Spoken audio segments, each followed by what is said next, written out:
Well, good morning, everybody. We got a couple more I know that are on their way, but I know some of you are, particularly those of you in one-person bureaus, have to get out of here, so we're going to start and let the others catch up.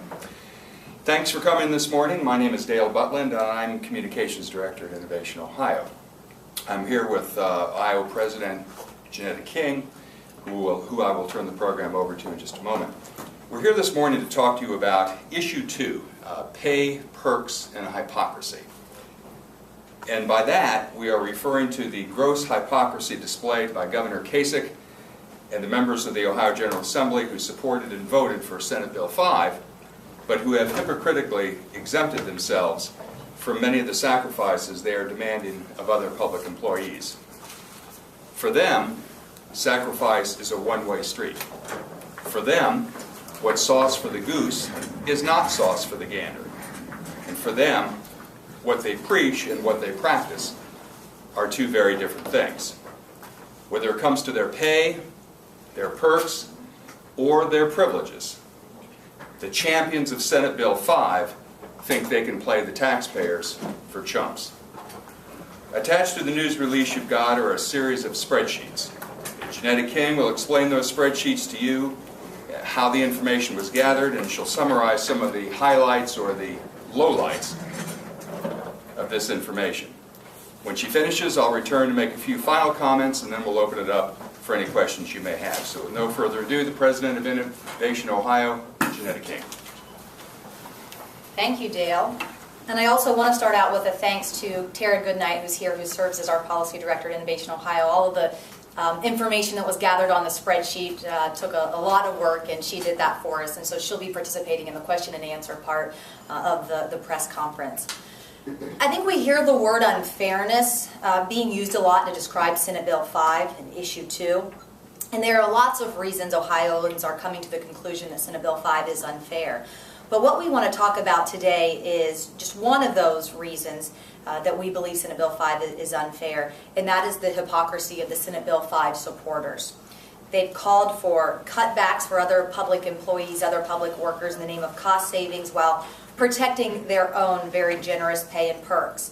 And we think Ohioans should know about those perks that Senate Bill 5 Issue 2 supporters enjoy that remain untouched through the Senate Bill 5 process and law, and through the budget process, quite frankly, where they could have showed that shared sacrifice. The three spreadsheets you see, the information was primarily gathered from three different sources. One, through a public records request. Two, financial disclosures, mostly from the JLEC website. And then three, transparency.ohio.gov, where you can find salary data very easily for state employees. So let's take and walk through quickly the Senate Bill 5 supporter perks legislators. This is one of the spreadsheets in front of you. You'll see down the left side of the spreadsheet the first and last name of the legislator who voted for Senate Bill 5. You'll see what position they hold. And we specifically took a snapshot in time, since this was about the hypocrisy of Senate Bill 5. We wanted this to reflect the time of the passage and votes of Senate Bill 5. So you see their position. You also see the base pay for what is considered a part-time job. You see a leadership bonus that they get in addition to their base pay, added up to a total salary column. We also have noted where state pensions are pulled down simultaneously by the legislators who are getting that total salary. And we also show the mileage that they are pulling down on an annual basis. And this is mileage driving from their home to work, work to home, a perk that many others do not in fact enjoy. You'll see paid time off, and this is just to note that legislators do not have a limit in terms of time off. They simply call in and give a reason, and it's approved. Again, there are public records requests that show this, and we could talk about that a little bit more later.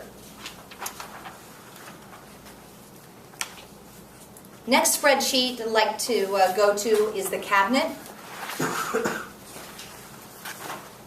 And again, these are the people at the top of the Kasich administration who are adamantly supporting Senate Bill 5 Issue 2. You can see the salaries here. You can see that some of them are also pulling down a government pension. On this one, though, I do want to point out the car allowance column, because I think Ohioans would be, quite frankly, outraged to know that a majority of the cabinet members get $550 a month for a car allowance. Again, they also get unlimited time off. And then finally, I'm going to go to the third spreadsheet, which is the governor's staff spreadsheet. And we specifically took an opportunity to put this in here because there has been some misinformation circulated over the last couple of months, especially during the budget process when people questioned the raises that Governor Kasich gave, especially his senior staff, that seemed to be really outliers, especially when you look at not only previous administrations, but senior staff around the country. And the Kasich administration would answer that accusation by saying that in whole, though, we pay our staff, in total, a smaller amount than the previous administration did. And that you see that still cited today and used as a response. So we went in to look at that and validate that. And again, through a series of public records requests, and just looking at everyone, for example, that has a governor's email address and a governor's office title, we found that that is in fact not the case, that the pay is actually more in total than the previous administration. And we'll go through that in a second, but that is even compared to Kasich's his own numbers that he uses for the previous administration. So here are the conclusions that we can draw from these three spreadsheets. One, Governor Kasich, whose annual salary is $148,165, which is about $10,000 more than his predecessor. Governor Kasich is exempt from the performance pay provisions of Senate Bill 5 and is still eligible to receive automatic annual 3% step increases that Senate Bill 5 does away with for other workers. Governor Kasich, while repeatedly calling for cuts in the pay and benefits of government workers, pays his own senior staff an average salary of $110,000. And you can see we, in the Governor Kasich staff, highlighted those senior staff in red, so you can see who we considered senior staff. And he has repeatedly fudged the numbers on what he pays all workers in his office. In April, he told the General Assembly that the governor's office payroll was just over $4.8 million, but as of May 7th, the actual figure was over $5.4 million, 12% more than what the governor claimed.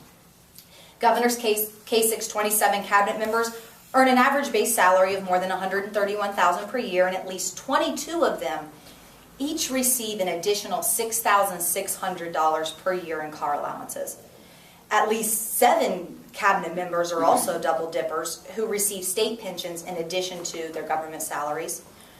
And all members of the General Assembly earn a base salary of $60,584 for working a part-time job. But among the 70 representatives and senators who voted for Senate Bill 5, just 8 earn that minimum amount.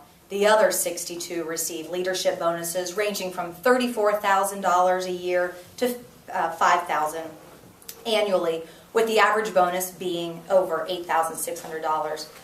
Senator Bill Seitz of Cincinnati, the only current member of the Senate during the time of Senate Bill 5, who does not receive a bonus and was in the Senate when Senate Bill 5 took place. He doesn't receive a bonus because that bonus was taken away from him when he refused to support the legislation. And then also, though fiercely critical of double dipping, 12 House and Senate members who support Senate Bill 5 are themselves double dippers. I think there's one triple dipper in there. And they collect legislative salaries in addition to those state pensions. And perhaps the biggest single double dipper in Ohio is House Speaker Bill Batchelder, who receives over $100,000 in his PERS pension on top of his $94,500 annual legislative salary. So unlike regular Ohioans who are prohibited by law from claiming mileage reimbursements for car travel to and from their principal place of work, House and Senate members voting for Senate Bill 5 collected an average of $3,361 per year for driving to the State House and back to do their part-time jobs. So, you know, these perks in and of itself may not be the problem, but the problem is that Senate Bill 5 left the compensation benefits and perks of these legislators intact. They exempted themselves from any shared sacrifice while at the same time attacking middle-class workers. So that's the information we wanted to share with you today. I'll turn it back over to Dale for some closing remarks.